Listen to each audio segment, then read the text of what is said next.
ఇంటికి వచ్చి చంద్రబాబు నాయుడు గారు స్వయంగా పెన్షన్ ఇవ్వడం జరిగింది, ఎలా ఫీల్ అవుతున్నారు ఏంటి? అమ్మో ఒక దేవుళ్ళలాగా వచ్చాడయ్యా, ఒక దేవుడిని తీసుకొచ్చి అటునుంచి అటే వెళ్ళిపోతాడేమో అనే రీతి 3 రోజుల నుంచి వచ్చిన ఆఫీసర్లకి అందరికీ బతిలాడుకుంటే అయ్యా మరి ఈ రకంగా పోతాడేమో, మరి నా ఇల్లు వాకిలి ఇంక ఒక దేవుడు వచ్చినట్టు వస్తున్నాడు, మరి ఏం చేయాలయ్యా ఏంటంటే ఇంకా నా ఇల్లు కూడా చూసి కూడా మొత్తం ఆఫీసులు కొన్ని వేల మంది వచ్చి ఆఫీసులు చూశారండి. ఆఫీసులో చూసి వీళ్ళందరూ చూసి ఇంకా ఇదే మంచం మీద ఖాయం చేసుకున్నారు. మొత్తం ఎంతమంది ఉండారంటే 5-6 ఉన్నామయ్యా. మా మనోళ్ళు, మా మనవరాలు, నేను, మాడోళ్ళు ఇంక పేర్లు రాసుకొని చక్కగా మంచం ఎక్కడ కూర్చోవాలి ఏందనేది ఆఫీసులు మొత్తం చూసి ఒక దేవుని తీసుకొస్తే పైపెచ్చు ఇంకా వాళ్ళ అబ్బాయి గారు కూడా వచ్చాడు. లోకేష్ గారు ముందు వచ్చి ఈ ఇల్లు చూసి మాట్లాడి నాయక స్వామి అంటే నేను ఒకసారి నేను ఆట దేవుడి మాల వేసుకొని ఉంటా, దేవుడి మాలలో పని అయిద్దన్నట్టు ఆ దేవుడే పంపించాడు నన్ను. పంపించి ఆ రకంగా చూసి ఇక మళ్ళీ ఇంక నాన్నగారిని తీసుకొచ్చానని అంటే ఇంక నాన్నగారిని తీసుకొచ్చి చక్కగా మంచం మీద కూర్చోడని మహా భయపడ్డాం. చక్కగా ఇంట్లో కూర్చొని ఒక తండ్రిలాగా, ఒక దేవుళ్ళలాగా అసలు నీ పరిస్థితి ఏంది, నీ కథ ఏంది, ఇల్లు ఏంది, అసలు నీ వ్యవహారం ఏంది, ఏం జరిగింది ఏంటంటే అయ్యా నేను పొలం చేసి 8 లక్షల దాకా అప్పు పడ్డా. 8-9 ఎకరాల పొలం చేసి ఉల్లేసి మాగాడేసి ఊళ్ళో రైతులు కానీ ఎవరికైనా అందరికి తెలిసిందే, ఇది అబద్ధం మాట కాదండి.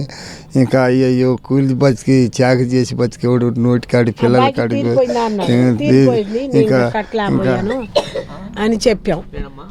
చంద్రబాబు వస్తే బాకీలు అయింది, ఈ పొలం చేసి 8 లక్షలు బాకీ చేశాడయ్యా. ఇంకా మాకు కట్టలేదు. అమ్మాయి వాళ్ళ భర్త చచ్చిపోయిన తర్వాత ఇంకా ఆయనకు ఇదైంది. ఇంకా మా బాకీలు అయిపోయి మేము కట్టలాగా ఇప్పుడు మోకాళ్ళ నొప్పులు ఉన్నాడు, నొప్పి వచ్చిందని చంద్రబాబుకు చెప్పాము. అట్టాగే మంచం మీద ఎట్ట కూర్చున్నాడో మనకు కలిసిమలిసి ఉన్నట్టు సంతోషంగా ఉండి ఏంది మీ బాధలు ఏందంటే ఇల్లే పడిపోయింది, నాకు ఇల్లు కట్టిపెట్టు సార్ అని అన్నాం. సీఎం గారే మీ ఇంటికి వచ్చి కూర్చోవడానికి ఎలా ఫీల్ అవుతున్నారు? దేవుడు కూర్చున్నట్టే సంతోషంగా ఉంది, అసలు సంతోషం ఉంది. ఈ డబ్బులు ఇవ్వటం అసలు ఈ డబ్బులు మా కోసమే ఈ డబ్బులు ఇచ్చి ఇల్లు చూడటానికి వచ్చాడని ఒక దేవుడు పంపించినట్టే మమ్మల్ని. దేవుడి కంటే దేవుడు కూడా మాకు బాగా పని చేయించారు సార్. మాకు అసలు మా ఇంటికి వస్తారని అనుకోలేదు. అసలు అసలు చేసిందల్లా మా శేష్ గారండి. మీరు గతంలో పెన్షన్ ఎంత తీసుకున్న వాళ్ళు ఇప్పుడు ఎంత ఇస్తున్నారు? ఎలా 3 ఏళ్ళు తీసుకున్నాం. 3 ఏళ్ళు కూడా నాకు నడుము నొప్పులు అని పిల్లలకని నాకని దానికే సరిపోయేది. ఎప్పుడైనా నేను ముందు ట్యాంక్ పట్టుకొని పోయిన రోజు పోయినప్పుడు కూలి చేసి గవర్నమెంట్ హాస్పిటల్ ఉందన్నారు. గవర్నమెంట్ మంగళగిరి లోకేష్ కట్టింది హాస్పిటల్ బావచ్చుగమ్మా, అక్కడ బాబాకండి, రూపాయి ఇది చేసుకోండి, అక్కడ బాగా చూస్తున్నారు, మోకాళ్ళకి నడుముకి బాగా చూస్తున్నారు అని అన్నాడు. సరేలే ఇల్లు లేదని చెప్పారు కదా, ఏమని చెప్పారు చంద్రబాబు? కట్టిస్తానన్నాడు. ఒక 5-6 నెలలు కట్టిస్తానయ్యా అని అన్నాడు. అయ్యా ఇంకా ఇల్లు చూడండి, ఇంకా పై చూపిస్తే అసలు నీకు పైపెచ్చు వాళ్ళ అబ్బాయి గారు కూడా బయటే ఉన్నాడు. అయ్యా అని దండం పెడితే అవి మొత్తం ఇల్లు మొత్తం చూసి ఇంట్లో ఒక తండ్రిని ఇంట్లో నాతో మాట్లాడి నాతో ఎట్టుంది ఏందని నన్ను కూడా ఎంక్వైరీ తీసి అయ్యా బాకీ అయితే తీరిపోయింది, నేను మాత్రం కనీసం పిల్ల ఆడపిల్లలకు దుడ్డి కూడా లేదండి, ఇది ఇల్లు తక్కువ మాట అని దండం పెట్టుకొని నీకేం బాధలేదు, ఇల్లు మాత్రం గ్యారెంటీగా కట్టి పెడతానని అన్నాడు.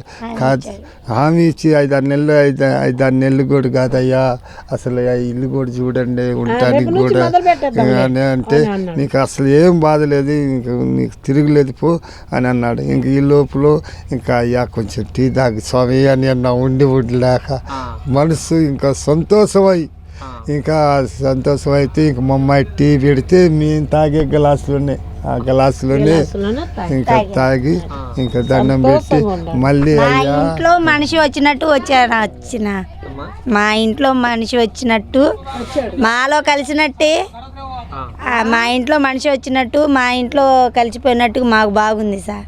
మటుకు అసలు మాకు వస్తాడని అని అనుకోలేదు. ఆయన మీతో కలవడం కానీ మీతో కూర్చోవడం మాట్లాడే విధానం ఎలా? అసలు దేవుడు మాట్లాడినట్టే మాట్లాడాడు. మేమంతా మాకు అట్లా చేస్తారా అనుకోలేదు. సార్ చేశారు. మాకు సంతోషంగా బాగుంది. మాకు మా తండాలో అయినా సరే మాకు వాళ్ళు ఇంత బాధపడినా దేవుడికి అంత దండం పెట్టినా వాళ్ళకి మేలే చేసి పోయారు సార్ అని చెప్పి అనుకుంటున్నారు సార్. మా ఊరు మొత్తం మా తండాలో మా సుగాలి కాలంలో మా ఊళ్ళో అరే నేను ఆట మాల వేసుకుని పెద్ద సాగు నైఫ్ మాల వేసుకుంటాయ్యా పాపం. అసలు ఊరు మొత్తం అరే ఇక దేవుడు అయ్యప్ప స్వామి నీకు సాయం చేసిన అయ్యప్ప స్వామి ఒక అయ్యప్ప స్వామి వచ్చినట్టే నాకు అంత ఇది. నేను ఆట దేవునికి అట్టాగే పూజిస్తా, ఒక దేవుడు వచ్చి సాయం చేసినట్టే నన్ను. అదొకటి మా ఊరు రైతు స్వామి అసలు చేసిందల్లా మా ఊరు రైతు స్వామి. అసలు మీకు అందుకనే పిల్లా జల్లా మా కొడుకు నా కొడుకు అంతోడే ఉంటాడు కామరబ్బా కాయ ఆడివన్నా అసలు చేసిందల్లా మా చేసుగారబ్బాయేనయ్యా. అయ్యా బాబు అంటే బాబా నీకేం ఇబ్బంది లేదు, ఆగు ఆగు ఆగు ఆగు ఆగు అంటే నీకు ఆగినందుకు నాకు ఫలితం కూడా చూపించాడు.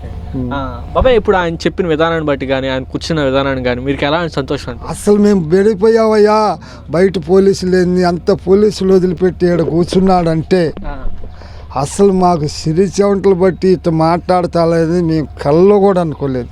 మేము అనుకోలేదు, మీ ఏనాడు కూడా ఇట తెలవదు కూడా మాకు. మీరు ఊహించారా మీ ఇంటికి వస్తాడు? అసలు తెలవదు మాకు, తెలవని కూడా తెలవదు. వాళ్ళ అబ్బాయి గారు వచ్చి మీరు రాత్రి 1 గంట దాకా కూడా నిద్ర మాపులు తెల్లారుజాన పోలీసులు వచ్చి నాయకు అనే తనకి మంచం మీద ఏడే కూర్చొని ఉన్నా ఎట్టా ఏందని.